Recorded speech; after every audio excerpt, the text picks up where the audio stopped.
Hello பட்டோஸ், இது வரைக்கும் crime thriller படம்னா மலையாள படம் நல்லா இருக்கும், தெலுங்கு படம் நல்லா இருக்கும்னு எவ்வளவோ புகழ்ந்துட்டு இருந்தோம். திருஷ்யம்லாம் வேற லெவல்னு. ஆனால் தமிழ் சினிமாவையே புரட்டி போடுற மாதிரி வந்திருக்க வேற லெவல் கிரைம் த்ரில்லர் மூவினா அது நம்ம மகாராஜா தாங்க. கிளைமேக்ஸ்லாம் வேற லெவலில் மிரட்டி விட்டாங்க. சத்தியமாக இப்படி ஒரு ட்விஸ்ட்டை எவனே எதிர்பார்த்துருக்க மாட்டான். நம்ம அண்ணன் விஜய் சேதுபதி நடிப்பில் மிரட்டி விட்டாரு. அதுவும் 50வது படம்னா இதாண்டா இப்படி தாண்டா இருக்கணும் அப்படின்னு சொல்லிட்டு மாஸ் காமிச்சிட்டாருன்னே சொல்லலாம். இந்த மாதிரி கிரைம் த்ரில்லர் படம்லாம் உங்களுக்கும் பிடிக்கும்னா நண்பா மறக்காமல் நம்ம சேனலுக்கு சப்ஸ்கிரைப் பண்ணி நம்ம வீடியோக்கு ஒரு லைக் போட்டுக்கோங்க. கண்டிப்பாக தியேட்டரில் போய் பார்க்குறதுக்கு ஒர்த்தான மூவினே சொல்லலாம். நம்ம ஹீரோ விஜய் சேதுபதி பேர் மகாராஜா ஒரு சலூன் கடையில் வேலை பார்த்துட்ருக்காரு. அவங்க ஒய்ஃபு அவங்களோட கை குழந்தைய வச்சுட்டு வாசலில் உட்காந்து விளையாண்டுக்கிட்டு இருக்கும்போது பார்த்தீங்கன்னா எதிர்த்த கடையில் நம்ம விஜய் சேதுபதி பொம்மை வாங்குறாரு. வாங்கிட்டு அங்கேருந்தே கேட்குறாரு, இந்த பொம்மை ஓகேவா, இந்த பொம்மை ஓகேவான்னு கேட்டால் இதெல்லாம் வேணாம் வேறு கடைசியாக ஒரு டெடி பேரை ஓகேன்னு சொல்லிட்டு அதை பில் போட்டுட்டு திரும்பி பார்த்தா ரோட்டில் கண்ட்ரோல் இல்லாமல் வந்த லாரி ஒன்று நேராக அவங்க வீட்டில் போய் மோதி அப்படியே அவர் கண்ணு கலங்கி நிற்கிறத காமிக்கிறாங்க. அடுத்து நம்மளுக்கு இப்போ காமிக்கிறாங்க, என் பேர் ஜோதி, நான் 10th படிக்கிறேன், எனக்கு படிப்பு சுட்டு போட்டாலும் வராது, ஆனால் ஸ்போர்ட்ஸில் தான் இன்ட்ரெஸ்ட்டு அப்படிங்கிறாங்க. அவங்க ரன்னிங்கில் ஃபஸ்ட்டு வர்றவங்க, அதனால் படிப்பு சுத்தமாக மண்டையில் ஏறலை. அதே மாதிரி எங்கள் அப்பா மகாராஜா என் மேலே உயிரே வச்சுருக்காரு. எங்கள் வீட்டில் மொத்தம் 3 பேர், நான், எங்கள் அப்பா, லட்சுமி அப்படின்னு காமிக்கிறாங்க. லட்சுமிங்கிறது வேறு எதுவும் இல்லை, அவங்க வீட்டில் இருக்க ஒரு குப்பைத்தொட்டி. இந்த குப்பைத்தொட்டி எங்கள் வீட்டில் ஒரு ஆள். காரணம் என்னென்னா இதால் தான் நான் உயிர் பொழைச்சேன் அப்படின்னு சொல்லிட்டு எங்கள் அப்பா சொல்லுவார். அதனால் எங்கள் லட்சுமியை நாங்கள் எப்பொழுதும் வாரம் ஒரு தடவை குளிக்க வச்சு எங்கள் வீட்டில் ஒரு ஆளை நாங்கள் பத்திரமா பார்த்துக்குவோம் அப்படின்னு சொல்கிறாங்க. எங்கள் அப்பாவுக்கு நான் தான் உயிர், என்னை எந்த இடத்துலையுமே விட்டு கொடுக்க மாட்டார். அதுக்கு ஒரு எடுத்துக்காட்டு சொல்லலாம் அப்படின்னு காமிச்சோம்னா, அந்த ஸ்கூலோட கரஸ்பாண்டன்ட்டு இவங்களையும் அவங்க அப்பாவையும் வர சொல்லிட்டு மரியாதை உன் பொண்ணை கூப்பிட்டுட்டு டிசி வாங்கிட்டு போயிரு, உன் பொண்ணு என்ன வேலை பார்த்துருக்கா தெரியுமா, கலெக்டர் சீஃப் கெஸ்ட்டாக வந்தப்போ அவர் குடிக்கிற கூல்ட்ரிங்க்ஸில் சரக்கு ஊற்றி கொடுத்துருக்கா. சார் என் பொண்ணு அப்படி செய்யாது சார் அப்படின்னா, உன் பொண்ணோட பேக்கில் இருந்தானே அந்த சரக்கு பாட்டிலையும் எடுத்திருக்காங்க அப்படின்னு சொன்னால், நம்ம ஜோதிக்கு அந்த ஸ்கூலில் இருக்க பிடி மிஸ்ஸு ஆசிஃபாங்கிறவங்க தான் ரொம்ப க்ளோஸு. அவங்க கரெக்டாக ஒரு பையனை எடுத்துகிட்டு வராங்க. என்ன அந்த பிள்ளை பண்ணலை, இவன் தான் பண்ணான்னு சொல்ல போகிறீங்களா அப்படின்னு கேட்டால் அவங்க வீடியோ ப்ரூஃபை காட்டுறாங்க. விசாரித்து கூட்டிகிட்டு வாங்கயா, மரியாதை எல்லோரும் வெளியே போங்க அப்படின்னு சொன்னால், நம்ம மகாராஜா கேட்குறாரு, என் பொண்ணை தப்பு பண்ணலன்னு நான் சொன்னேன்ல சார், என் பொண்ணை திட்டுனீங்களே, என் பொண்ணுகிட்ட மன்னிப்பு கேளுங்கண்ணா. நான் யார் என்னன்னு தெரியாமல் என்னைய உன் பொண்ணுகிட்ட மன்னிப்பு கேட்க சொல்கிறேன், மரியாதை இங்கேருந்து வெளியே போயானா வெளியே போக மாட்டேன்னு மல்லு கட்டாரு. அங்கே கரெக்டாக இரும்பில் ஒரு பில்லர் போட்டிருப்பாங்க, அதை இறுக்கி பிடிச்சிக்கிட்டா இவர்கிட்ட இருக்க பெரிய பலம் என்னன்னா, இவர் ஒரு விஷயத்தை இறுக்கி பிடிச்சா எத்தனை பேர் சேர்ந்தாலும் அவர் கையை அதுலேருந்து உருகவே முடியாது. அவங்க பொண்ணு அழுகிறாங்க, சார் எங்கள் அப்பா பிடிச்ச பிடிவாதத்துலேருந்து விடவே மாட்டார் சார், தயவுசெய்து கெஞ்சி கேட்குறேன் சார், என்கிட்ட மன்னிப்பு கேட்டுருங்க சார்னு சொன்னால், அவர் அப்போ தான் அந்த பிடிச்சிருக்க கம்பியை பார்க்குறாரு. அந்த கம்பியே வளைஞ்சிருச்சு, மேலே பில்லரே உடஞ்சிக்கிட்டு இருக்கு. அதை பார்த்தோன்னே மிரண்டு போய் கரஸ்பாண்டன்ட், நிப்பாட்டியா அம்மா மன்னிச்சிருமா, தயவுசெய்து இனிமேல் நான் உன்னை அப்படி பேச மாட்டேம்மா போமா அப்படின்னு சொன்னதுக்கப்புறம் தான் போகிறாரு. என் மேலே எங்கள் அப்பா அந்த அளவுக்கு உயிரே வச்சுருக்காரு அப்படின்னு காமிக்கிறாங்க. இது வரைக்கும் எங்கள் அப்பா விட்டு நான் பிரிஞ்சதே இல்லை. ஆனால் இப்போ பார்த்தீங்கன்னா முதல் தடவையாக எனக்கு ஸ்போர்ட்ஸ் கேம்புக்காக நான் ஒரு வாரம் எங்கள் அப்பா விட்டு பிரிஞ்சு போகிறேன் அப்படின்னு அவங்க அப்பாட்ட சொல்லிட்டு போகிறாங்க. அப்பா லட்சுமியை கரெக்டாக வீடியோ காலில் நான் கேட்பேன், குளிப்பாட்டி கரெக்டாக சந்தன குங்குமலாம் வச்சு விட்ருக்கணும், நீயும் ஒழுங்காக சாப்பிட்டு தூங்கு, பத்திரமா இரு அப்படின்னு சொல்லிட்டு அவங்க கேம்புக்கு கிளம்பி போனால், நம்மளுக்கு அன்னைக்கு விஜய் சேதுபதி வீட்டை காட்டுறாங்க. சுற்றி பூரா வயலாகவும் அவரோட வீடு தனியாகவும் இருக்கும். வீட்டுக்குள்ளே காமிச்சோம்னா எல்லா சாமான் செட்டும் உடஞ்சி கிடக்கு. அவரும் பார்த்தீங்கன்னா அப்படியே கீழே விழுந்து மயக்கம் போட்டு கிடக்கிறாரு. உள்ளே பார்த்தீங்கன்னா ஒரு பாம்பு வந்து அப்படியே அவர் மேலே ஏறி போய் ஒரு ஜாமானை தள்ளி விட்டுட்டு போகிறப்ப திடுக்குன்னு எந்திரிக்கிறாரு. அடுத்து பார்த்தீங்கன்னா ஒரு கார் சர்வீஸ் பண்ணுற ஷோரூமை காட்டுறாங்க. அங்கே ஒருத்தர் வந்துட்டு, என் தலைவன் குணால் எனக்காக பரிசாக கொடுத்த கூலிங் கிளாஸு என்னோட காரில் இருந்துச்சு, எவன் சர்வீஸ் பண்ணிவிட்டு காரை கொண்டு வந்து விட்டால் அந்த கண்ணாடியை எவன் ஆட்டையை போட்டதுன்னு எனக்கு தெரிஞ்சாகணும் அப்படின்னு சொல்லி கேட்டால், அங்கே சர்வீஸ் பண்ணவே வந்தால் போல 2 அரை அரைகிறாரு. ஏண்டா சர்வீஸ் பண்ணி காரை கொண்டு வந்து விட்றானா, நைட்டு பூரா ரவுண்ட்ஸ் போயிட்டு காலையில் கொண்டு வந்தா விட்ற, என் தலைவன் குணால் கண்ணாடி உள்ளே இருந்துச்சு, அது எனக்கு வந்து ஆகணும், இல்லை ஒருத்தனி உயிரோட விட மாட்டேன்னு மிரட்டிட்டு போயிடுறாரு. அன்னைக்கு நைட்டு பார்த்தீங்கன்னா பாரில் உட்காந்து தண்ணி அடிச்சுட்டு எல்லாரோடையும் பேசிகிட்டு இருந்தா, யாரை காலையில் அடித்து எனக்கு வேணும்னு சொல்லிட்டு போனாரோ அவன் அந்த கண்ணாடியோடு அங்கே வரான். அந்த கண்ணாடி அவர் முன்னாடி உடச்சிட்டு அங்கே இருக்க எல்லாரையும் அடித்து அவரோட தலையிலையும் பாட்டிலால் அடித்து மண்டையை உடச்சிட்டு அங்கேருந்து கிளம்பி போயிடுறான். மறுநாள் நம்ம மகாராஜா போலீஸ் ஸ்டேஷனுக்கு ஒரு கம்ப்ளைண்ட் கொடுக்க வந்திருக்காரு. அங்கே இருக்க எஸ்ஐயை பார்த்து, சார் ஒரு எஃப்ஐஆர் போடணும்னா, என்ன தொலைஞ்சு போச்சுன்னு சொல்லி எஃப்ஐஆர் போடலாமா வேணாமா நான் முடிவு பண்ணிக்கிறேன்னா, சார் லட்சுமி தொலைஞ்சு போச்சு சார் அப்படின்றாரு. லட்சுமினா என்னையா, உன் வீட்டு நகையா, எத்தனை சவரன்னா?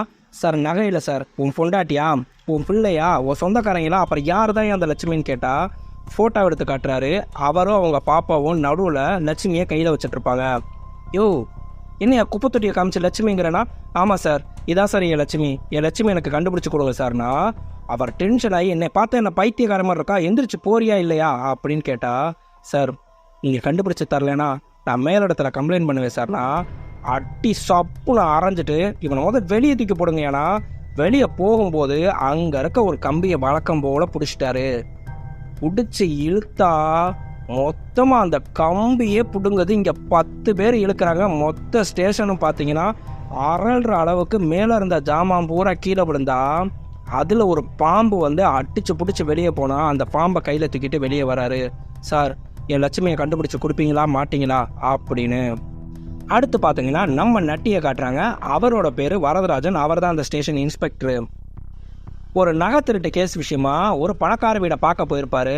அங்கே திருடனையும் பிடிச்சாச்சு சார், நகையை ரெக்கவரி பண்ணியாச்சு, இந்தாங்க பிடிங்க உங்கள் நகை அப்படின்னு கையில் கொடுத்துட்டு வெளியே வராரு. அவர் பார்த்தீங்கன்னா அலறி அடித்து ஓனர் வெளியே வந்துட்டு, சார் இது பூரா கவரிங் நகை சார்னா.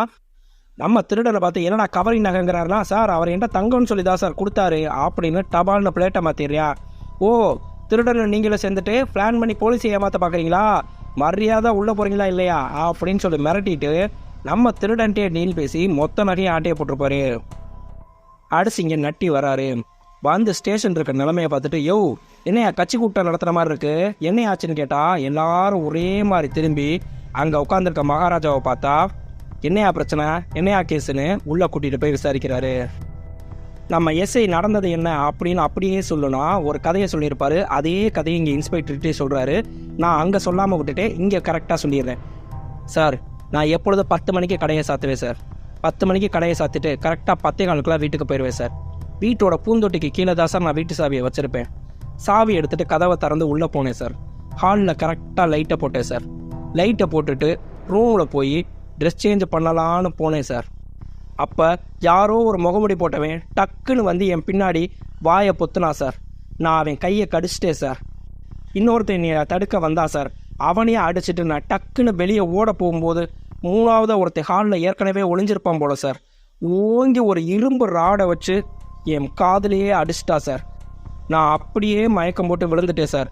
அப்படின்னா டக்குன்னு நம்ம நட்டி கேட்குறாரு, ஒரு நிமிஷம் அப்படின்னா நீ வீட்டுக்குள்ளே வர்றதுக்கு முன்னாடியே அவங்க உள்ளே இருந்தாங்க அதானே அப்படின்னு கேட்பாரு. ஆமாம் சார். சரி மேலே சொல்லு அப்படின்னா, நான் மயக்கம் போட்டு விழுந்துட்டேன் சார். அதுக்கப்புறம் எந்திரிச்சு பார்த்தா என் லட்சுமியை காணோம் சார். சார் இதே கதையை தான் சார் அச்சு பசங்காமல் ஏன்ட்டே சொன்னா. அந்த லட்சுமிங்கிறது வேறு எதுவும் இல்லை சார், ஒரு குப்பை தொட்டி சார். சரியா, குப்பை தொட்டி தான். அந்த குப்பை தொட்டிக்கு உள்ளே ஏதாவது வச்சுருந்தியா, நகை பணம் ஏதாவது? இல்லை சார். இல்லை அந்த குப்பை தொட்டியே தங்க குப்பை தொட்டி, வெள்ளி குப்பை தொட்டி அப்படியா அப்படின்னா அதுவும் இல்லை சார். வேறு நகை பணம் வேறு ஏதாவது திருடு போயிருக்கா? இல்லை சார், வேறு எதுவும் திருடு போகல சார். யோ 3 பேர் முகமுடி போட்டு கஷ்டப்பட்டு உன் குப்பை தொட்டியை மட்டும் திருடிட்டு போனாங்களா? என்னை டென்ஷன் ஆக்காத, மரியாதை போயிடு. நீ நம்புகிற மாதிரி ஏதாவது ஒரு விஷயத்த சொல்லு, உன் கேஸை நான் எடுத்துக்கிறேன் அப்படின்னா. சார் 3 பேர் வந்தாங்களே சார், அதில் சண்டை போடும்போது ஒருத்தனோட சட்டை கிழிஞ்சிச்சு சார். அதில் அவனுக்கு முதுகில் ஒரு காது மாதிரி இருந்துச்சு சார். முதுகில் காது மாதிரி இருந்துச்சா, அடித்து தூக்குங்க அவனை அப்படின்னு மறுபடியும் கஷ்டப்பட்டு தூக்கிட்டு போகிறாங்க. ஏய் எதையும் இவன் பிடிக்கக்கூடாது, மரியாதை அவனை தூக்கிட்டு போய் வெளியே போடுங்க. தூக்கி வெளியே எரிஞ்சிட்டு நம்ம நட்டி துப்பாக்கி எடுத்து நீட்டுவார். ஒரு அடி ஸ்டேஷனில் முன்னாடி எடுத்து வச்சனாலும் சரி, சுட்டு கொண்டுட்டு போயிட்டே இருப்பேன். பைத்தியக்காரன் போடாமத அப்படின்னு சொல்லிட்டு, ஏயா ஒரு பைத்தியக்காரன் கம்ப்ளைண்ட் கொடுக்க வந்தா எப்படி பேசி மிரட்டி அனுப்புறதுன்னு தெரியாது, துப்பாக்கி எதுக்கு பூஜை பண்ணுறதுக்காக வச்சிருக்கீங்க, இனி அவன் ஸ்டேஷனுக்குள்ளே கால் எடுத்த வைப்பான் அப்படின்னு சொன்னால் எல்லாரையும் விளக்கி விட்டுட்டு, சார் ஒரு நிமிஷம் சார் அப்படின்னு உள்ளே வராரு. சார் இதில் 40,000 ரூபா இருக்குது, இந்த காசை அட்வான்ஸாக வச்சுக்கோங்க சார். நான் மொத்தமாக 5 லட்ச ரூபா தரேன் சார். என் குப்பை தொட்டியை எப்படியாவது கண்டுபிடிச்சி கொடுங்க சார். ஓங்கி ஒரு அறையிறாரு. ஸ்டேஷன் மொத்தமும் காசாக பறக்குது.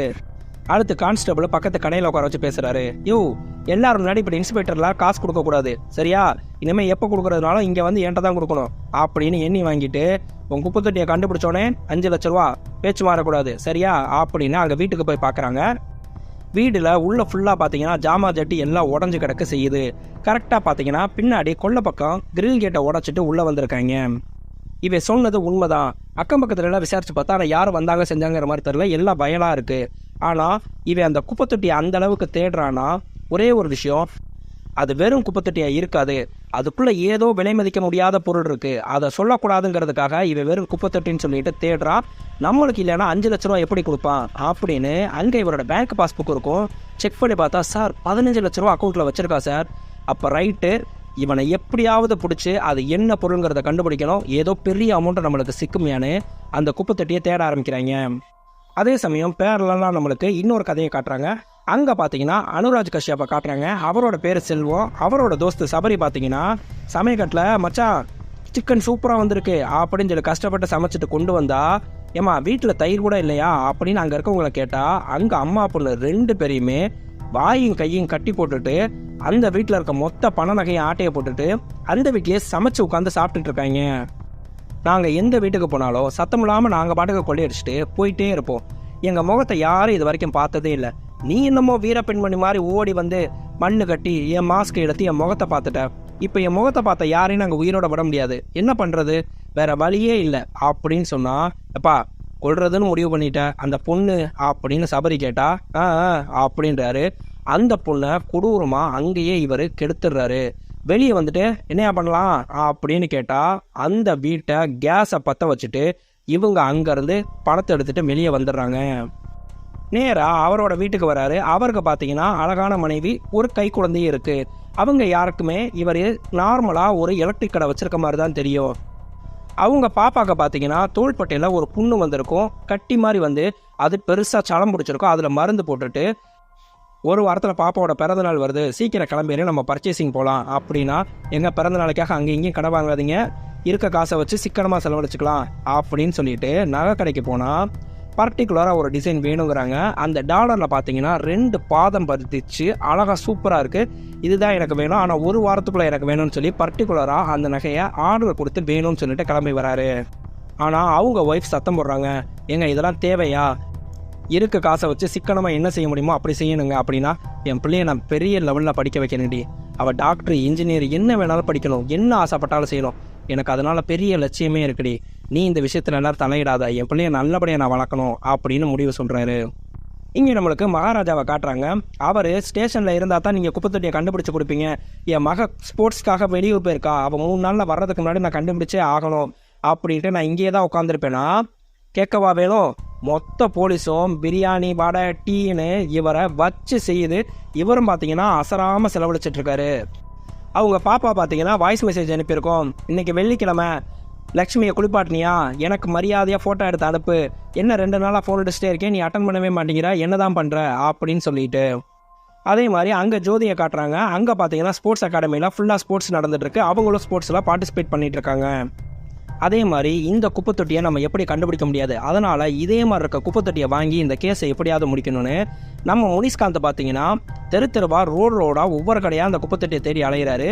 அங்கே பார்த்தீங்கன்னா கரெக்டாக நம்மளுக்கு நல்ல சிவன் ஒரு ஆளை காட்டுறாங்க. நல்ல சிவம் நீ என்னையா பண்ணுற அப்படிங்கிறாருங்காட்டி, இல்லை சார் சும்மா சாமா வாங்க வந்தேன், இங்கே நம்ம முனிஷா பார்த்தேன், என்ன சார் பிரச்சனைனா, அங்கே காமிச்சிருக்கேன் அதே மாதிரி குப்பைத்தொட்டி, எனக்கு பழைய குப்பைத்தொட்டி எனக்கு வேணும், எப்படியாவது ரெடி பண்ணி கொடுலாம், ஒன்றும் பிரச்சனை இல்லை சார், அதுக்கெல்லாம் நம்மளுக்கு ஆள் இருக்குது, நானே இருந்து முடிச்சு கொடுக்குறேன்னா, நீ கொஞ்சம் இருந்து முடிச்சு கூடியா, அந்தாலும் சொதப்பிட போகிறேன்னா கவலையப்படாதீங்க சார் நான் முடிச்சு கொடுக்குறேன்ட்டு ஒரு ஆசாரிகிட்ட கூட்டிகிட்டு போகிறாரு. அந்த ஆசாரிகிட்ட இதை காமிச்சு இதே மாதிரி எனக்கு குப்பைத்தொட்டி வேணும். அவர் பார்த்துட்டு, சார் ஒன்றும் பிரச்சனை இல்லை, எனக்கு ஒரு 2 நாள் டைம் கொடுங்க, இதே மாதிரி நான் செஞ்சு உங்களுக்கு ஒப்படைச்சிறேன்னு சொல்லிட்டா, முடிஞ்ச அளவுக்கு சீக்கிரம் செஞ்சு கொடுக்க சொல்லினா கவலையப்படாதீங்க, அச்சாசலாக அதே மாதிரியே செஞ்சு கொடுத்துருவாருன்னு அங்கே அவங்களுக்கு குப்பைத்தொட்டியை ஓகே பண்ணிவிட்டு கிளம்பிடுறாங்க. அடுத்து நம்மளுக்கு ஸ்டேஷனில் காட்டுறாங்க. நம்ம மகாராஜா உட்காந்துருக்கும் போது நம்மளுக்கு அந்த கார் சர்வீஸ் சென்டர் காமிச்சாங்க இல்லையா, அங்கேருந்த இன்சார்ஜ் இங்கே கம்ப்ளைண்ட் கொடுக்க வந்திருக்கான். என்னென்னு பார்த்தீங்கன்னா, அங்கே வேலை செஞ்சுட்டு இருந்த தனாங்கிறவனை காணோம் சார் அப்படின்னு சொல்லிட்டு. யாரா அந்த தனான்னு சொல்லிட்டு நம்மளுக்கு ஃபோட்டோவை காமிச்சா, அந்த பாரில் போய் அடித்தான் இல்லையா, அவன் தான் தனாங்கிறவன். அந்த ஃபோட்டோவை வச்சுட்டு நம்ம மகாராஜா பக்கத்தில் உட்காந்துருந்தா, அந்த ஃபோட்டோவை பார்த்த உடனே இவர் அப்படியே ஒரு மாதிரி மூஞ்சி மாறுது. நம்மளுக்கு அப்படியே ஃப்ளாஷ்பேக்கை காமிச்சா, அவர் கரெக்டாக ஒரு பாம்பு ஏறினே டக்குன்னு ஒரு மாதிரி எந்திரிச்சார் இல்லையா, எந்திரிச்ச உடனே அவர் கண்ணு முன்னாடி ஒரு பேப்பர் பில்லு மட்டும் பறந்துக்கிட்டே இருக்கும். அந்த பேப்பர் பில்லில் ஒரு கார் நம்பர் இருக்கும். அந்த கார் நம்பரை வச்சு அந்த காரோட ஓனரை பார்க்கணும்னு சொல்லிட்டு அன்னைக்கு பாருக்கு இவர் தான் ஃபஸ்ட்டு போயிருப்பார் அந்த ரவுடி அரசியல்வாதியை பார்க்குறதுக்கு. அவனை பார்த்தோன்னே, சார் இந்த கார் உங்கது தானா அப்படின்னு கேட்டால் அவர் மூஞ்சிலே அடிமைங்க இருக்கிறத பார்த்துட்டு, என்னையா அந்த காரை வச்சு ஒன்றே அடிச்சிட்டாங்களா? காரை நைட்டு பூரா எங்கேயோ ஓட்டியிருக்காங்கய்யா, என்ன பண்ணியிருக்காங்கிறது தெரில, அவங்க சும்மா விட்டுட்டு வந்தது தப்பாக போச்சுன்னா, சார் உங்கள் காரை நைட்டு பூரா ஓட்டினவன் எங்கே இருக்கான்னு சொல்லி தெரியுமாண்ணா? யோ போறியா இல்லையா, ஏதாவது கேட்டுற போகிறேன் அப்படின்னு சொன்னோம்னா அவர் அங்கேருந்து ஓரமாக ஒதுங்கி நிற்கிறதுக்காக வெளியே போயிட்டுருப்பார். கரெக்டாக அப்போ தான் பார்த்தீங்கன்னா நம்மளுக்கு காமிச்ச மாதிரி இவன் தனாங்கிறவன் வந்து அவரை பாட்டிலால் அடித்து அங்கே இருக்க எல்லாரையும் அடித்து போட்டுட்டு இவர் மூஞ்சி முறைலாம் உடச்சிட்டு கிளம்பி போயிருப்பான். அந்த ரவுடி கரெக்டாக கேட்பாரு அந்த தனாவை பார்த்து, ஏண்டா நைட்டு பூரா ஏன் காரை ஓட்டிட்டு என்னையவே அடிக்கிற, உன்னை சும்மா விட மாட்டேன்டான்னு சொல்லி சொன்னால் அங்கே ஒதுங்கி நின்று நம்ம மகாராஜா ஒரு செகண்ட் டக்குன்னு சுதாரிச்சிருவார். அப்போ நைட்டு பூரா அந்த காரை வச்சுருந்தது இவன் தான் அப்படின்னு அவனை கரெக்டாக ஃபாலோ பண்ண போனால் அவன் கரெக்டாக ஒரு குடோனுக்குள்ளே போயிடுவான். அந்த குடோனுக்குள்ளே ஒரு பெரிய கேங்கே இருக்குது. இவரை அடித்து வெளுத்துட்டு, யோ சவரகத்தி, அன்னைக்கே உன்னை கழுத்தறுத்து போட்டிருக்கணும், பேசாமல் விட்டுட்டு வந்தது தப்பாக போச்சு, ஒன்றும் பிரச்சனை இல்லை, இன்னைக்கு அறுத்து போடுங்கடா அப்படின்னு சொல்லும்போது அவரோட சவரகத்தை எடுத்து சரசரசரன்னு அங்கே இருக்க எல்லாரையும் கிளின்னு கிழிச்சிடுறாரு. கிழிச்சிட்டு லாஸ்ட்டாக நம்ம தனாவை அடித்து அவரை ஊசியில் மாட்டி விட்டுட்டு, மரியாதையை உண்மையை சொல்லு, உன் கூட வந்த மீதி 2 பேர் யார், உண்மையை சொல்கிறா அப்படின்னு கேட்டால், டேய் நான் சொன்னாலும் கொள்ளுவேன், சொல்லலைனாலும் கொள்ளுவேன், நான் எதுக்கு நான் உன்கிட்ட சொல்லணும்னு அங்கே இருக்க ஊசி எடுத்து இவர் காலில் சொருகிட்டு டக்குன்னு வண்டி எடுத்துட்டு நம்ம அதெல்லாம் தப்பிச்சு போகிறாரு. அவர் நொண்டிக்கிட்டே ஓடி வந்து கையில் வச்சிருந்த கத்தியை வீசினா தலை துண்டாயிடுது. சாமி நம்மளை அப்படியே மிரட்டி விட்டாங்க. ஒன்றும் தெரியாத அப்பாவி மாதிரி ஸ்டேஷனில் உட்காந்துருந்த நம்ம மகாராஜா எதுக்கு இவன் தலைவே துண்டா வெட்டி எரிஞ்சா, இவன் தேடுற அந்த லட்சுமிங்கிறது யாரு, என்ன நடந்துச்சுங்கிறது அப்பா செகண்ட் ஹாஃபு வேற லெவலில் பரபரப்பாக போகும். கிளைமேக்ஸு தீ பிடிக்கிற மாதிரி இருக்கும். இப்போலேருந்து ஃபயர் ஸ்டார்டிங் நண்பா. அப்படியே மறுபடியும் நம்மளுக்கு ஸ்டேஷனில் காட்டுறாங்க. அந்த அரசியல்வாதியை இங்கே கூட்டிகிட்டு வந்து விசாரிக்கிறாங்க. யோ உன்னையே தான் கடைசியாக தானா பார்த்துருக்கேன், நீ தான் அவனை அடிச்சிருக்கேனா சார்? வெளியே சொல்ல முடியல சார், பாரில் வந்து என்னை அடித்து வெளுத்து கழுத்தெல்லாம் உடச்சி வச்சிருக்கா சார், பாருங்கள் சார், வெளியே சொன்னால் அசிங்கம், அதோடு சரி சார், நான் அவனை பார்க்கவே கிடையாதுண்ணா. யோ வேற யாராவது அவனை தேடி வந்தாங்களா, உண்மையை சொல்லுனா? சார் ஒருத்தர் வந்தா சார், அவன் ஏதோ ஒரு நல்ல பேர் சொன்னான் சார், அது என்ன பேருன்னு மறந்துட்டேன்னா, அங்கிட்டு போய் உட்காந்து யோசினா கழுத்தில் அப்படியே பெல்ட் போட்டிருக்கிறதுனால இந்த பக்கம் திரும்பிட்டு நம்ம மகாராஜா பக்கத்துலேயே வந்து உட்கார்றாரு.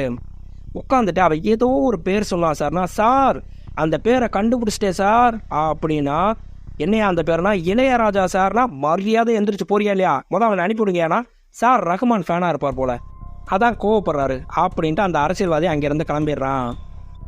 இங்கே நம்ம ஜோதி அதே மாதிரி காட்டுறாங்க. அங்கே ஸ்போர்ட்ஸில் அவங்க நல்லபடியாக இது பண்ணால் அவங்களோட பிடி டீச்சர் ஆசிஃபா அவங்களுக்கு ரொம்பவே சப்போர்ட்டாக இருக்காங்க.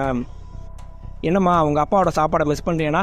உண்மைதான் மேடம் அப்படின்னு சொன்னால், இங்கே அப்பாவோட சாப்பாடை மிஸ் பண்ணிட்டு இவ்வளோ ஃபீல் பண்ணுற, ஆனால் அங்கே இருக்கும்போது உங்கள் அப்பாவை மட்டம் தட்டிக்கிட்டே இருக்கேன்னா அவருக்கு அதுதான் மேடம் பிடிக்கும், என் பொண்ணுக்கு என்னை விட நிறையா தெரிஞ்சிருக்கு அப்படிங்கிறதான் மேடம் அவருக்கு சந்தோஷம், அதனால தான் மேடம் அப்படி பேசுவேன், இல்லைன்னா எங்கள் அப்பாவை என்றைக்குமே நான் அப்படி விட்டு கொடுக்க மாட்டேன் அப்படின்னு சொல்லிட்டு அவங்க ஃபீல் பண்ணுறாங்க. அங்கே பார்த்தீங்கன்னா ஒரு ஃபாஃபா நம்ம ஜோதியோட ஷூ எடுத்துகிட்டு போய் ஓடி இருக்கோம். வந்தோடனே ஜோதி கேட்குறாங்க, ஏன் ஷூவை யார்கிட்ட எடுத்துகிட்டு போனேன்? ஒரு தூங்க பொருளை எடுக்கிறதுக்கு முன்னாடி அவங்கள்ட்ட கேட்டுட்டு தான் எடுத்துகிட்டு போகணும், அது உனக்கு தெரியாதா? இனிமேல் என்னை கேட்காம எடுத்துகிட்டு போகக்கூடாது சரியா, வா டீ சாப்பிட போகலாம் அப்படின்னு கூட்டிகிட்டு போகிறாங்க. நம்ம எஸ்ஐ குப்பத்தொட்டி கேஸ்க்காக தேடி அலையும் போது நம்ம மகாராஜா எங்கே கழுத்தை வெட்டி போட்டாரோ அதே குடோன்குள்ளையும் தேடிட்டு வருவாங்க. அங்கே இன்னொருத்தர் இருப்பார். என்னப்பா இங்கே என்ன அப்படின்னு கேட்டால், எப்பா மகாராஜா கேஸ்க்காக. நீ என்னன்னா? நான் இளையராஜா கேஸ்க்காக வந்திருக்கேன் அப்படின்னு 2 பேருமே அந்த குடோன் ஃபுல்லாக சுற்றி பார்த்துட்டு இருக்காங்க. அதே மாதிரி இங்கே நம்ம கில்லர் செல்வத்தை காட்டுறாங்க. அவர் பார்த்தீங்கன்னா எலக்ட்ரிக் கடை வச்சுருக்காரு. நம்ம சொன்ன மாதிரி அங்கே கரெக்டாக பார்த்தீங்கன்னா இன்ஃபார்மர் ஃபோன் பண்ணி இவங்களுக்கு சொன்னால் அதே மாதிரியே ஒரு வீட்டுக்கு போகிறாங்க. அங்கே இருக்க நகையை பூரா கொள்ளையடிச்சிட்டு அதே வீட்டிலேயே சமைச்சு சாப்பிட்டுட்டு வராங்க. இவருக்கு இருக்க கெட்ட பழக்கம் என்னென்னா, அங்கே இருக்க ஒரு பொருளை எப்பொழுதும் தூக்கிட்டு வருவார். இங்கே வந்து பாப்பாக்கு அந்த பொருளை கொடுத்துட்டு அங்கே டஸ்ட்பினில் போடும்போது தான் காட்டுறாங்க அங்கே இருக்க நம்ம லட்சுமி அதே இரும்பு குப்பை தொட்டி. அடுத்து பார்த்தீங்கன்னா இவருக்கு நகை ரெடி ஆயிடுச்சு அப்படின்னு சொல்லிட்டு அந்த நகை கடையிலேருந்து ஃபோன் வருது. அதை வாங்குறதுக்காக செல்வம் போயிட்டு அந்த நகையை வாங்கிட்டு ரிட்டர்ன் வரும்போது பார்த்தீங்கன்னா அவங்க ஒய்ஃப் ஃபோன் அடிக்கிறாங்க. எங்கள் பிறந்த நாளைக்கு இங்கே எல்லாரும் வந்துட்டாங்க, எல்லாமே ரெடியாக இருக்குது, நீங்கள் ஒன்று வர்றதுக்கு முன்னாடி கொஞ்சமாவது தாடியை சேவிங் பண்ணிட்டு வாங்கினா. தாடியை சேவிங் பண்ணால் நல்லா இருக்கிறதுடி அப்படின்னு சொன்னால், ட்ரிங்க் பண்ணிட்டாவது வாங்க போங்க. அவர் வண்டியில் வரும்போதே கரெக்டாக ஒரு சலூன் கடையை பார்த்து நிப்பாட்டுறாரு. கரெக்டாக அங்கே உள்ளே போனோடனே நம்மளுக்கு காமிச்சா நம்ம மகாராஜா முத வேலை பார்த்த அந்த சலூன் கடை அதுதான். அதில் அவர் வேலை பார்த்த ஸ்டேஜை நம்மளுக்கு காமிக்கிறாங்க. உள்ளே போனப்போயே ஃபோன் பேசிட்டே ஃபங்க்ஷனுக்கு எல்லாத்தையும் ரெடி பண்ணிட்டு செஞ்சிடனா நம்ம ஆள் கேஷுவலாக கேட்குறாரு, சார் வீட்டில் ஃபங்க்ஷனா சார் அப்படின்னா, ஆமாம் என்ன அப்போனா பையனா பொண்ணா சார் அப்படின்னா, பொண்ணுனா எனக்கும் பொண்ணு தான் சார், பொண்ணு பேர் இல்லைனா யோ என்ன பேர் ரேஷன் கார்டு எல்லாம் சொன்னாதான் சிறப்பியா, மரியாதை சொல்கிறத மட்டும் செய்ய, ட்ரிம் பண்ணி விடு அப்படின்னா கரெக்டாக ட்ரிம் பண்ண போகிறாரு. ட்ரிம் பண்ணுறப்ப பார்த்தீங்கன்னா ட்ரிம்மர் ஒர்க் ஆகலை. என்ன பேட்டரி தீர்த்து போச்சா? ஆமாம் சார், நான் சிஸ்டர்லேயே பண்ணிடுறேன்னா சொல்கிறத மட்டும் கேளு, போ பேட்டரி வாங்கிட்டு வந்து போட்டு ட்ரிம்மரில் பண்ணு அப்படின்னு சொல்லி அனுப்பிவிட்றாரு. கரெக்டாக பார்த்தீங்கன்னா நம்ம செல்வத்தோட தோஸ்து சபரி ஃபோன் அடிக்கிறாரு.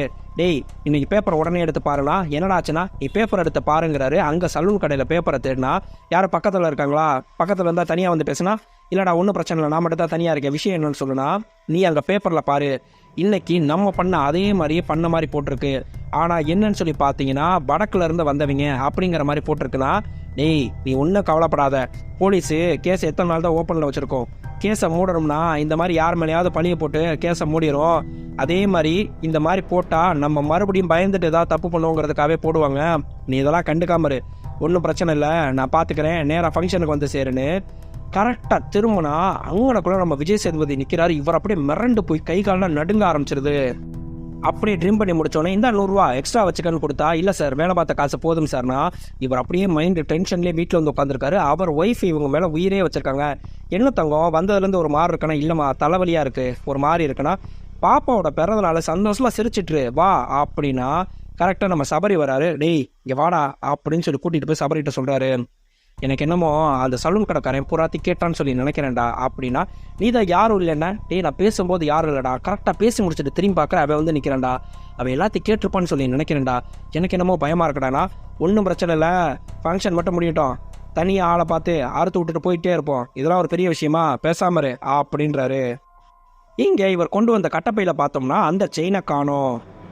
நீ எங்கேயா போன, எப்படியா செயின் மிஸ் ஆனுச்சு அப்படிங்கும்போது நம்மளுக்கு சலூன் கடையை காட்டுறாங்க.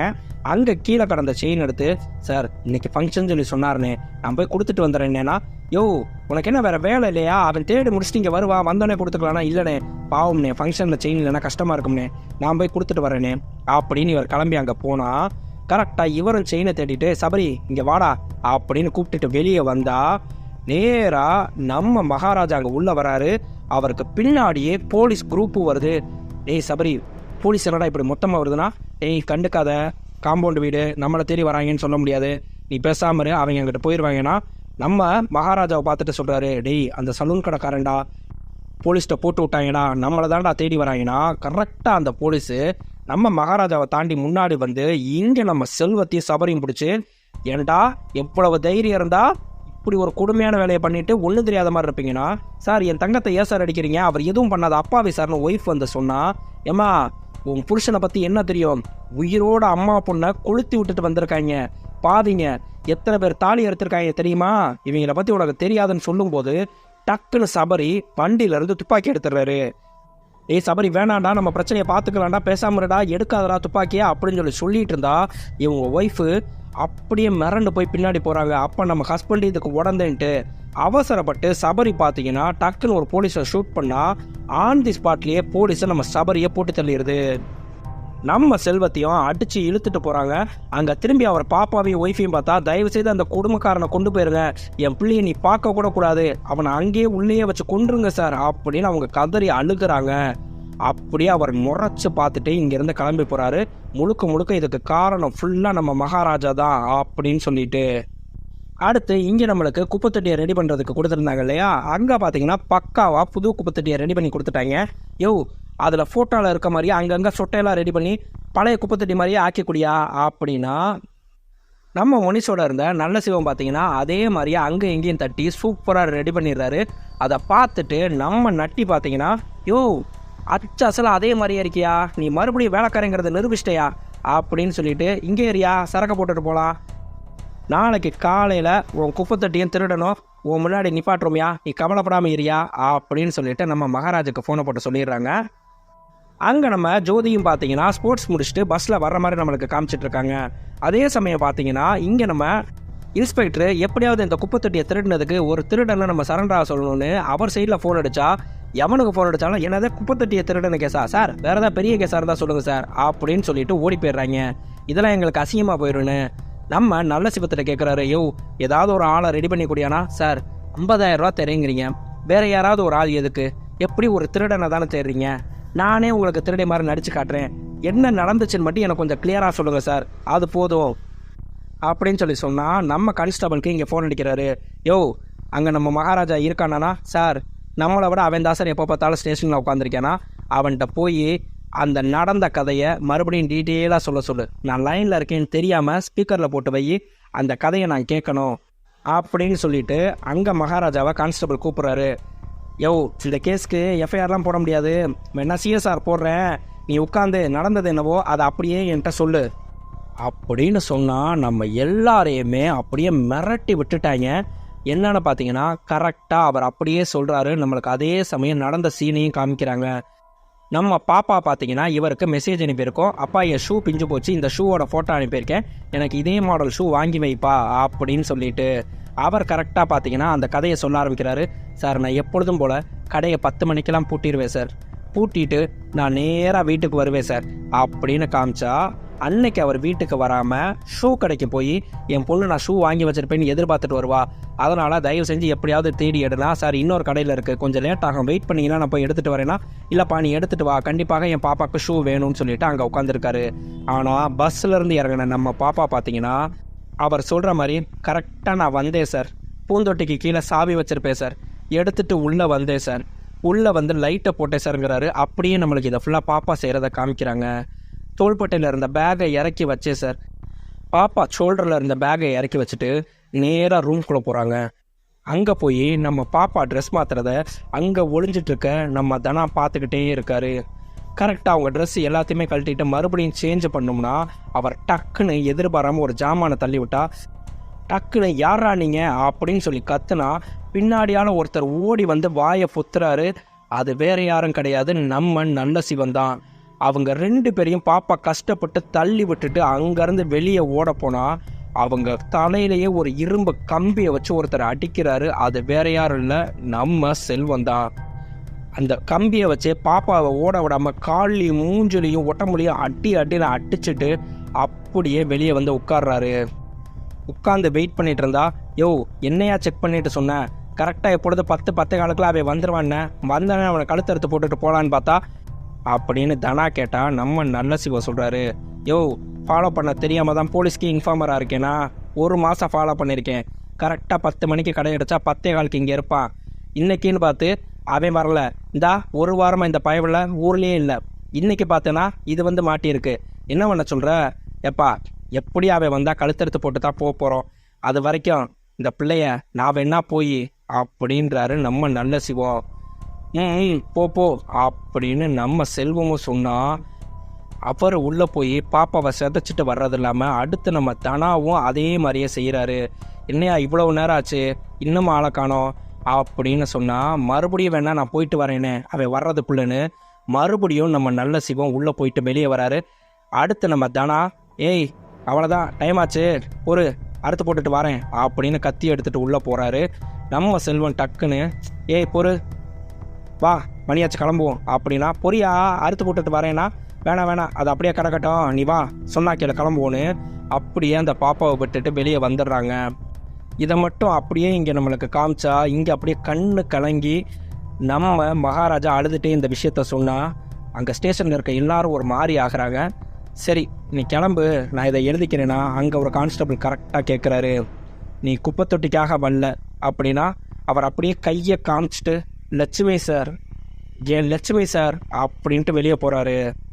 இதை ஃபுல்லாக கேட்ட ஸ்பீக்கரில் நம்ம நல்ல தம்பி அப்படியே கை கால்லாம் விடன்னு நடுங்கிட்டு, சார் குப்பை தொட்டி கேஸ்க்காகலாம் உள்ளே போனால் பசங்க அசிங்கமாக பேசுவாங்க சார், செய்வாங்க சார், நான் வேணா அப்படின்னா, யோ என்னை பற்றி உனக்கு தெரியும்ல அப்படின்னு நட்டி மிரட்டினா, இல்லை சார் நானே ஒத்துக்கிறேன், அதுக்கு முன்னாடி என் பொண்டாட்டிட்ட ஒரு வார்த்தை மட்டும் சொல்லிட்டு வந்துடுறேன் சார்னு நேராக அங்கிட்டு போய் நம்ம செல்வத்துக்கு ஃபோன் அடிக்கிறாரு. யோ அந்த சவரக்காரை சும்மா இருக்க மாட்டான் போலையா, நேராக போலீஸ் ஸ்டேஷனில் போய் குப்பைத்தொட்டி காணா போயிடுச்சுன்னு கம்ப்ளைண்ட் கொடுத்துருக்கான். இதில் பிரச்சனை என்னன்னா, அந்த குப்பைத்தொட்டியை திருடின மாதிரி என்னையவே நடிக்க சொல்லி வந்து நிற்கிறாங்க, கண்டிப்பாக நாளைக்கு நான் அவன்கிட்ட மாட்டிக்குவேன், அதுக்கு முன்னாடி எப்படியாவது நான் இங்கேருந்து தப்பிச்சு ஓடிடுறேன், நீயும் தப்பிச்சு ஓடிடு, அந்த சவரக்கத்திக்காரே உன்னை சும்மா விட மாட்டான் அப்படின்னு சொன்னால், இங்கேருந்து சார் நான் வீட்டுக்கு போயிடுறேன் சார், காலையில் நீங்கள் சொல்கிற இடத்துக்கு கரெக்டாக வந்து நின்றுவேனா நம்ம நட்டு சொல்கிறாரு. யோ என்ன வேறு வேலை இல்லைன்னு நினச்சியா, உன்னை காலையில் ஆள் தேடி அனுப்புறதுக்கு, மரியாதையாக உட்காரியா முனிசு கூடயே இரு, இவன் காலையில் நான் சொல்லும்போது கூப்பிட்டுட்டு வா அப்படின்னு சொல்லிட்டு அங்கேருந்து நம்ம நட்டி கிளம்புறாரு. இங்கே நம்ம மகாராஜாவை காட்டுறாங்க. அவர் அப்படியே வீட்டுக்குள்ளே வந்தால் நம்மளுக்கு அந்த சீன் அப்படியே காட்டுறாங்க. பாப்பா, நான் உனக்கு ஷூ வாங்கிட்டு வந்திருக்கேன்டா, இந்த ஷூ கரெக்டாக இருக்கான்னு மட்டும் பாருன்னா பாப்பா இருக்க நிலமையை பார்த்துட்டு அப்படியே கத்தறி அழுதுட்டு பாப்பாவை தூக்கிட்டு ஹாஸ்பிட்டல் போகிறாரு. நம்ம ஆசிஃபாவும் அங்கே வந்துடுறாங்க. நடந்தது எல்லாத்தையுமே பாப்பா சொல்லிட்டு, அப்பா எப்படியாவது அவங்கள கண்டுபிடிப்பா, எனக்கு ஒன்றே ஒன்று, அவங்கள்ட்ட நான் ஒரே ஒரு வார்த்தை மட்டும் கேட்கணும்ப்பா, தயவுசெய்து அதுக்காக மட்டுமாவது அவங்கள கண்டுபிடிப்பான்ட்டு அப்படியே அழுகிறாங்க. நம்ம எல்லாருக்குமே அழுக வந்துடும். மறுநாள் அந்த குப்பைத்தொட்டியை எடுத்துகிட்டு நம்ம நல்ல சிவத்தையும் கூப்பிட்டுட்டு நம்ம நட்டி, எஸ்ஐ, முனிசு எல்லாருமே பார்த்தீங்கன்னா நம்ம மகாராஜா வீட்டுக்கு வந்திருக்காங்க. எப்பா இந்தா உன் குப்பைத்தொட்டி கிடச்சிருச்சு, இந்த குப்பைத்தொட்டியை எடுத்தவனை கிடச்சிட்டியா, இவன் கூட இருக்க 2 கூட்டாளி எங்கேயும் ஓடி போயிட்டாங்களாம், கவலைப்படாத, இவனையே கண்டுபிடிச்சிட்டோம், அவனை பிடிக்க மாட்டோமா, ஒன்றும் பிரச்சனை இல்லை, என்ன நடந்துச்சோ அதை அப்படியே நடந்த மாதிரியே சொல்கிற அப்படின்னு சொன்னால் அப்படியே இவங்க எவிடன்ஸ்க்காக கேமரா ரெக்கார்ட் பண்ணுறாங்க. நம்ம மகாராஜாவுக்கு நல்லாவே தெரியும் இவங்க டூப்ளிகேட்டாக தான் ஒரு ஆளை குப்பைத்தொட்டியோடு பிடிச்சிட்டு வந்திருக்காங்க அப்படின்ட்டு. அப்புறம் அவர் பாட்டுக்கு பின்னாடியே ஃபாலோ பண்ணுறாரு. பின்னாடி கேட்டிருக்கல, இதுதான் ஒரே பிடுங்கணும், கையோடு வந்துருச்சு, கிச்சன் கதவும் திறந்துருந்துச்சு, அப்படியே நாங்கள் நேராக உள்ளே வந்தோமா, இவன் சொன்ன மாதிரியே கரெக்டாக இவன் வந்தான், லைட்டை போட்டுட்டு அப்படியே நேராக இவன் பாத்ரூம்குள்ளே போவான். நாங்கள் அப்படியே தப்பிச்சு வெளியே போயிடலான்னு நினச்சோம். ஆனால் இவன் என்ன பண்ணா, உள்ளே வந்து ட்ரெஸ்ஸை மாற்றும் போது அப்படின்ட்டு அவர் அப்படியே ஒரு மாதிரி கற்பனை பண்ணிட்டு அப்படியே பின்னாடி ஓடி வந்து நான் வாயை பொத்துனேன் பாரு.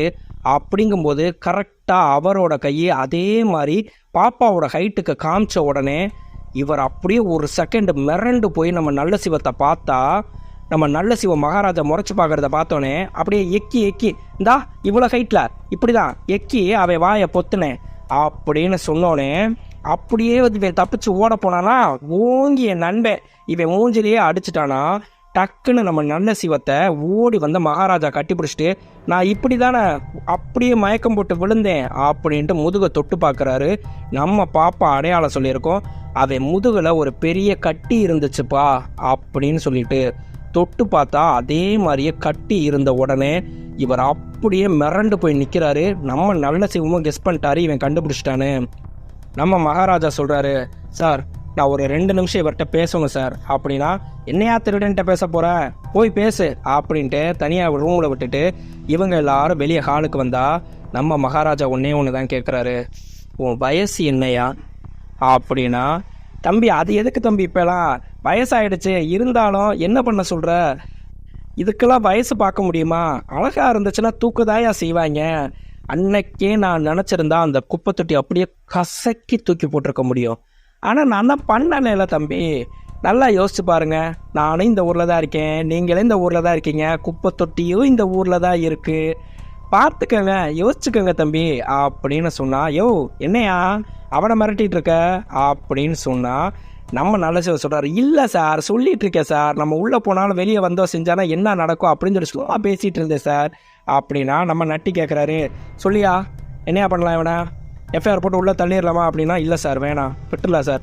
என்னையா சொல்கிற, இதுக்கா இவ்வளோ நாள் அலைஞ்ச, சொல்லியா என்ன செய்யணும்னு சொல்றியா, செஞ்சுருவோனா, இல்லை சார் எதுவும் பண்ண வேணாம் சார். ஏயா என்ன பண்ணாலும் ஒன்றும் பண்ணக்கூடாதுன்னா, இல்லை சார் ஒன்றும் பண்ண வேணாம் சார். உன் குப்பை தொட்டியை திருடினாலும் ஒன்றும் பண்ண வேணாம் சார். வேறு எது பண்ணாலும் ஒன்றும் பண்ண வேணாம் சார். உன் பொண்ணை கற்பழிச்சாலும் ஒன்றும் பண்ண வேணாமா அப்படின்னு நட்டி கேட்டா, அப்படியே நல்ல சிவமும் மகாராஜாவும் மிரண்டு பார்த்தா, ஆமையா சொல்லு, உன் பொண்ணை கற்பழிச்சிருக்கான், இவனை சும்மா விட சொல்றியா அப்படின்னு அங்கே கிடக்கிற அருவாள் எடுத்து கையில் கொடுத்து, வெட்டியா என்ன வந்தாலும் நான் பார்த்துக்கிறேன் அப்படின்னு சொன்னால் மிரட்டி விட்டுறாங்க. இந்த சீனை கரெக்டாக பார்த்தீங்கன்னா நம்ம எஸ்ஐ அந்த குடோனில் இன்வெஸ்டிகேட் பண்ணும்போது தனாவோட பார்ட்னர் நல்ல சிவந்தாங்கிறதையும் 2 பேர் சேர்ந்து இந்த பொண்ணை கெடுத்துருக்காங்கிற எல்லா விஷயத்தையும் கரெக்டாக அன்னைக்கு தான் கண்டுபிடிச்சி ஃபோன் அடித்து சொல்லுவார். அதனால தான் நம்ம நட்டி பார்த்தீங்கன்னா இவர் வீட்டுக்கு கிளம்பி போடாமல் அங்கேயே தங்க வச்சிருப்பாரு. கதவை ரூமை பூட்டிட்டு இவனை வெட்டி வீசிட்டு வாயா அப்படின்ட்டு வெளியே உட்காந்துருந்தா நம்ம முனிஸ் கேட்குறாரு, சார் கோவப்பட்டு அருவாளை தூக்கி கொடுத்துட்டீங்க, வேறு ஏதாவது பிரச்சனைனா, யோ என்ன வந்தாலும் பார்ப்போயா, உன் பொண்ணு என் பொண்ணை தொட்டா சும்மா விட்டுருவோமா, அவன் பொண்ணு நம்மகிட்ட என்ன இலக்காரமா, இவனெல்லாம் சும்மா விடக்கூடாது, ஏன்னா உள்ள அவரை ஒரே போடு தலையிலேயே அருவாளை வச்சு போட்டுறாரு. இன்னொருத்தன் எங்கே இருக்கான்னு தெரிஞ்சிச்சா இல்லையா, அப்படின்னு காமிச்சா நம்மளுக்கு அப்படியே அவர் இருக்க இடத்துக்கு நம்ம மகாராஜா போயிடுறாரு. அங்கே இருக்க ஆட்கள் எல்லாத்தையும் அடித்தா அங்கே வர்ற செல்வம் பார்த்தீங்கன்னா இவர் யாரா வர்றதுன்னு சொல்லிட்டு வெயிட் பண்ணி பார்த்துட்டு இருக்காரு. இருட்டுக்குள்ளே தெரியாமல் இருக்கும்போது கரெக்டாக செல்வத்தை பார்த்தோன்னே நம்ம மகாராஜா அப்படியே மிரண்டு போய் ஒரு செகண்ட் பின்னாடி போகிறாரு. அவருக்கு அப்படியே பழசெல்லாம் ஞாபகம் வருது. என்னன்னு பார்த்தீங்கன்னா, இவர் அங்கே செயினை கொண்டு போய் கொடுக்குறப்ப என் கண்ணு முன்னாடி தானே இவனை இழுத்துட்டு போனாங்க அப்படின்னு சொல்லிட்டு நம்ம செல்வம் பார்த்தீங்கன்னா இவரை சரமாரியா அடித்து மூஞ்சி மோரெல்லாம் கிழிக்கிறாரு. இவரும் திருப்பிட்டு பார்த்தீங்கன்னா பதிலுக்கு அடித்து இவரை அப்படியே நடக்க முடியாமல் காலில் கல்லை தூக்கி போட்டுட்டு அங்கே அப்படியே உட்காந்துருக்காரு. அங்கே பார்த்தீங்கன்னா நம்ம பாப்பா ஆசைப்பட்ட மாதிரி ஆசிஃபா பாப்பாவை கூப்பிட்டுட்டு அந்த பில்டிங்க்கு மேலே வராங்க. அப்பா, நான் இவன்ட்ட கொஞ்சம் தனியாக பேசணும், நீ கொஞ்சம் வெளியே இருக்கியாப்பா அப்படின்னு சொல்லிட்டு சேரை போட்டு நம்ம பாப்பாவை உட்கார வச்சா அந்த பாப்பா கேட்குது, நீ என்ன பெருசாக ஏதோ சாதிச்சிட்டேன்னு சொல்லி நினைக்கிறியா? இதிலேருந்து கொஞ்ச நாளில் நான் மீண்டு வந்துடுவேன், இதுக்கு அப்படியே முடங்கி நான் வீட்டுக்குள்ளேயே இருப்பேன்னு சொல்லி நினச்சியா? என்னை வெளிநாய் கடிச்சதா நினச்சிட்டு நான் பாட்டுக்கு அடுத்த வேலையை பார்க்க தான் போவேன், இதனால் நான் அப்படியே முடங்கி போயிடுவேன் மட்டும் என்னைக்கு நினச்சிடாத அப்படின்னு சொல்லி கேட்டா அவன் சொல்கிறான், நீ இவ்வளவு பேசுவேன்னு சொல்லி தெரிஞ்சா அன்னைக்கே உன்னை கழுத்தறுத்து போட்டிருப்பேன். உனக்கு பாவமேனு உயிர் பிச்சை கொடுத்தது தப்பாக போயிடுச்சுன்னா, இப்போ நான் வந்ததுனால தான் எங்கள் அப்பா உன்னை உயிரோடு விட்டு வச்சிருக்காரு. நீ எனக்கு உயிர் பிச்சை கொடுக்கல, நான் தான் உனக்கு உயிர் பிச்சை கொடுத்துட்டு போகிறேன். இந்த அப்படி இந்த நகைக்காக தானே அன்னைக்கு வந்த அப்படின்னு அவங்க ஒரு பை நிறைய நகையை தூக்கி அவன் மூஞ்சில் தூக்கி எறிஞ்சிட்டு இந்தா வச்சுக்கோ அப்படின்னு சொல்லிட்டு அங்கேருந்து கிளம்பி போகிறாங்க. நம்ம விஜய் சேதுபதி அப்படியே அவனை முறைச்சி பார்த்துக்கிட்டே இருந்தா, அப்பா நீ பாப்பா நம்ம போகலாம் அப்படின்னு சொல்லிட்டு நம்ம ஆசிஃபா பாப்பாவை கூப்பிட்டுட்டு கிளம்பி போகிறாங்க. அந்த நகையை எடுத்து பார்த்தா நம்மளுக்கு மிரட்டி விட்டாங்க. அதில் பாதம் பதிச்சு அந்த செயின் இருக்கு. அந்த செயினை பார்த்த உடனே மறுபடியும் நம்ம பாப்பாவை பார்க்குறாரு. நடந்து போகும்போது கரெக்டாக முதுகில் அவரோட மகளுக்கு இருந்த அந்த கட்டி புண்ணோட தழும்பு இருக்கிறத பார்த்தோன்னே அம்மோ அப்படின்னு கத்துறாரு. நம்ம விஜய் சேதுபதி மறைச்சிட்டே வேகமாக கூட்டிகிட்டு போகிறாரு. ஏய் உண்மையை சொல்கிறா, அது என் அம்முதானடா, அது என் அம்முதானடா அப்படின்னு கேட்டால் நம்மளுக்கு மறுபடியும் ஃப்ளாஷ்பேக்கை காட்டுறாங்க. நம்ம செல்வம் ஜெயிலேருந்து வந்தோடனே பார்த்தீங்கன்னா அவரோட சொந்தக்காரங்க சொல்லியிருப்பாங்க, எப்பா கரெக்டாக பார்த்தேன்னா ஒரு புருஷன் பொண்டாட்டி வேற அவளை பார்க்குறதுக்கு வந்தாங்கப்பா அப்படின்னு சொல்லிட்டு நம்ம மகாராஜாவும் அவரோட ஒய்ஃபும் குழந்தைய கூப்பிட்டுட்டு பார்த்தீங்கன்னா இவங்களோட வீடை தேடி கண்டுபிடிச்சி நம்ம செல்வத்தோட ஒய்ஃபையும் குழந்தையும் பார்க்குறதுக்கு வந்திருப்பாங்க. வந்துட்டு சொல்கிறாங்க, நான் எவ்வளவோ தேடி அலைஞ்சோங்க, இந்த செயினை எப்படியாவது உங்கள்கிட்ட கொடுத்துருந்தானே, நீங்களே வீடு காலி பண்ணிட்டு இங்கே வந்துட்டீங்கன்னு சொல்லி சொன்னாங்க. இப்போ தாங்க வீடை கண்டுபிடிச்சோம், இந்தாங்க இந்த செயின்னா. அந்தால் யாரோட ரத்தத்தில் இவன் எடுத்துகிட்டு வந்தானோ செஞ்சானோ இந்த செயினை தூக்கி எங்கிட்டாவது கோயில் உண்டியலில் போட்டுருங்க, செஞ்சுருங்க அப்படின்னு சொன்னால், சரிங்க போய் பாப்பாக்கு ஏதாவது பொம்மை விளையாடிச்சமா ஏதாவது வாங்கிட்டு வாங்க அப்படின்னு சொல்லிட்டு மகாராஜாவை அவங்க ஒய்ஃப் அனுப்பியிருப்பாங்க. எதிர்த்து இருக்க கடையில் தான் பார்த்தீங்கன்னா போய் இவர் பொம்மை ஏதாவது வேணுமான்னு சொல்லிட்டு வாங்கிட்டு கரெக்டாக பார்த்தீங்கன்னா அப்போ தான் ஆக்சிடென்ட் நடக்கிறது. அந்த லாரி மோதினதில் தான் இவரோட ஒய்ஃபும் குழந்தையும் இறந்துடுறாங்க. உள்ளுக்குள்ளே இருந்த நம்ம செல்வத்தோட ஒய்ஃப் இறந்துடுறாங்க பில்டிங் இடிஞ்சு விழுந்ததில். கரெக்டாக அங்கே இருந்த குப்பை தொட்டி நம்ம செல்வத்தோட பாப்பா மேலே விழுந்ததுனால பாப்பா மட்டும் தப்பிச்சிருது. அந்த பாப்பாவை இவர் தூக்கிட்டு போய் தான் மக மாதிரியே அவர் அவ்வளோ பாசமாக வளர்த்துட்ருக்காரு. அது ஓம் பொண்ணு இல்லை ஏன் பொண்ணு அப்படின்னு சொல்லிட்டு அங்கேருந்து நம்ம மகாராஜா கிளம்பி போகிறாரு. அவரை அடித்ததையும் பாப்பாவை சித்திரவதை பண்ணதையும் நினச்சிட்டு அதே சமயம் நம்மளுக்கு செல்வத்தோட மக சின்ன வயசில் பிறந்ததையும் அவளை எவ்வளோ ஆசையாக தூக்கி வளர்த்தோங்கிறதையும் நினச்சி பார்க்குறாரு. ஒரு அப்பனுக்கு ரண வேதனையில் தான் மகளையே இப்படி பண்ணுறதுக்கு ஒருத்தர் இடம் கொடுத்துட்டு உட்காந்துருந்தானா, அவங்க 7வது மாடி 8வது மாடியில் இருந்து அப்படியே கீழே இறங்கி ஆட்டோவில் போனால் மனசு தாங்க முடியாமல் அந்த பில்டிங்கில் இருந்து அப்படியே கீழே குதிச்சு நம்ம செல்வம் பார்த்தீங்கன்னா இறந்து போயிடுறாரு. அவரோட ரத்தம் நம்ம பாப்பா நடந்து போன பாத அச்சில் அப்படியே போய் நிறையிற மாதிரி காட்டுறாங்க. நம்ம ஏற்கனவே ஹரா மூவி எக்ஸ்ப்ளனேஷன்லேயே லாஸ்ட்டு சொல்லியிருப்போம், எல்லா பையன்ட்டையும் எல்லா பொண்ணுட்டையும் என்ன சொல்லிக் கொடுக்கணும் அப்படிங்கிறது. ஒரே ஒரு விஷயம் உண்மை தானேங்க, இங்கே அவரோட பொண்ணுங்கிறப்ப எப்படி வலிக்குதோ அடுத்தவனோட பொண்ணுனா மட்டும் அவங்க அப்பனுக்கு வலிக்காதா, அந்த பொண்ணுக்கு வலிக்காதா? மனசார இதை ஒரு ஆண் நினச்சி பார்த்தானா எந்த ஒரு பொண்ணையும் கஷ்டப்படுத்த மாட்டான். ஓகே ஃப்ரெண்ட்ஸ், இந்த வீடியோ பிடிச்சிருந்துச்சுன்னா மறக்காமல் நம்ம வீடியோக்கு லைக் போட்டுட்டு அப்படியே நம்ம சேனலுக்கு சப்ஸ்கிரைப் பண்ணிடுங்க. மறுபடியும் அடுத்து ஒரு நல்ல வீடியோவில் உங்களை நான் சந்திக்கிறேன் நண்பா. பாய்.